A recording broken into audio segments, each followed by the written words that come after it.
بسم الله، اهلا وسهلا بحضراتكم ومساء كرويه جديده في ليله حلوه. منتخبنا الوطني فاز اليوم على بنين. اكيد هنتكلم وهندردش مع حضراتكم في كل هذه التفاصيل. نرحب كالعاده بنجومنا اللي مشرفينا ومنورينا تيجانا كره القدم المصريه، كابتن اسماعيل يوسف. كابتن اسماعيل، مساء الجمال. مساء الفل عليك يا ايمن. ازيك يا ابو الكباتن؟ مبروك مبروك علينا كلنا يا رب، ويا رب دايما يديمها نعمه هذا المكسب. يا كابتن فتح الله، مساء الورد. حبيبي يا هيما، عامل ايه يا نجم؟ مساء الفل يا حبيبي. كله زي الفل حبيبي تسلم. الحاوي بتاعنا كابتن وليد سليمان، مساء الجمال. مساء الجمال يا هيمن. بركة ايه؟ الحمد لله، يا رب دايما في افضل صحه وحال. حبيبي. الفوكس مساء بتاعنا الفل. ملك التحليل. حبيب قلبي، عامل ايه؟ كله زي الفل. يا بيه وحشنا. وانت اكتر والله. طب احنا عندنا كلام كتير قوي. بادئ ذي بدء، مبروك الف مبروك لمنتخبنا الوطني هذا الفوز على منتخب بنين. يعني هي الدنيا سهله، يعني خلينا نبقى متفقين قبل المباراه كلها. القاسي والداني يعلم هذه الفوارق الكبيره جدا من الناحيه الفنيه ما بيننا وما بين منتخب بنين. فبسم الله الرحمن الرحيم. حتى انا كتبت ده على تويتر، في 3 مرتاحه هتيجي. هي ال3 جت، مش مرتاحه قوي بس ال3 جت. طيب خلينا نتكلم في جزئيه ايجابيه كبيره مهمه جدا، وبعدين نناقش شويه حاجات. الجزئيه الكبيره ان احنا ما كناش كويسين النهارده وكسبنا بنتيجه كبيره 3-1.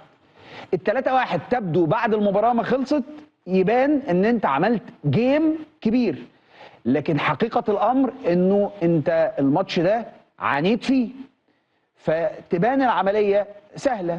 هي الحقيقه ان هي كانت سهله، لكن الواقع احنا صعبناها على نفسنا.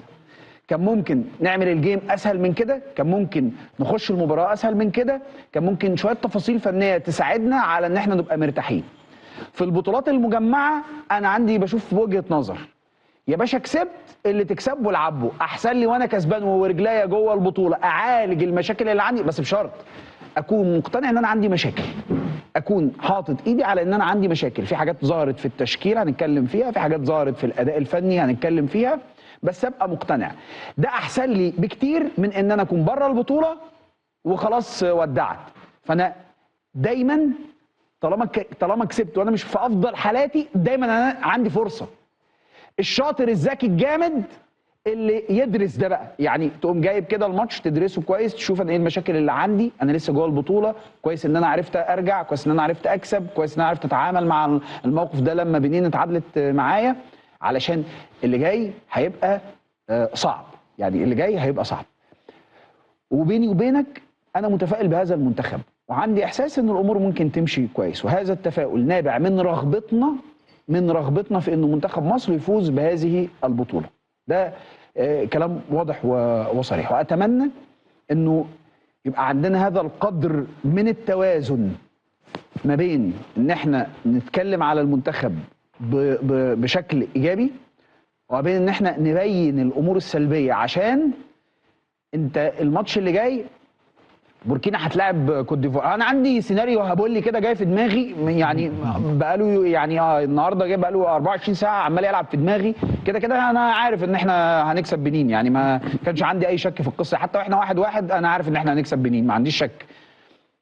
في سيناريو هبولي في دماغي كده بيقول لي ايه؟ بيقول لي سيناريو هبولي ده بقى ايه؟ ده سيناريو جاي من السرايا الصفراء، بس هيمشي معانا. انا عندي احساس ان شاء الله باذن الله ان ربنا يكرمنا وهيحصل. موافق.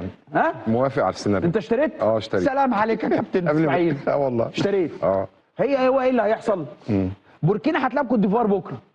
الناس بتقول ايه؟ مين اللي يكسب؟ كوت ديفوار. بس انا بقول لك بوركينا اللي هتكسب. صح. بوركينا هتجيلنا. الناس هتقول ايه؟ ده ماتش سهل. هو مش هيبقى ماتش سهل، هيبقى ماتش صعب.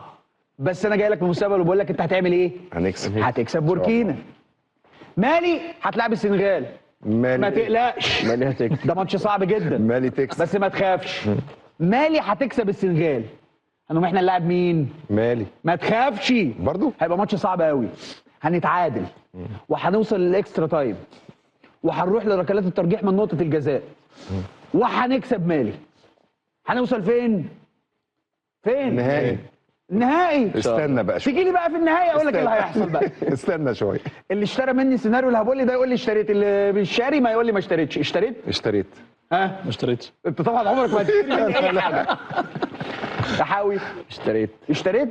ممكن يحصل شويه تغييرات. الكوره ما فيهاش ثوابت فيها. بص ممكن يحصل شويه تغييرات.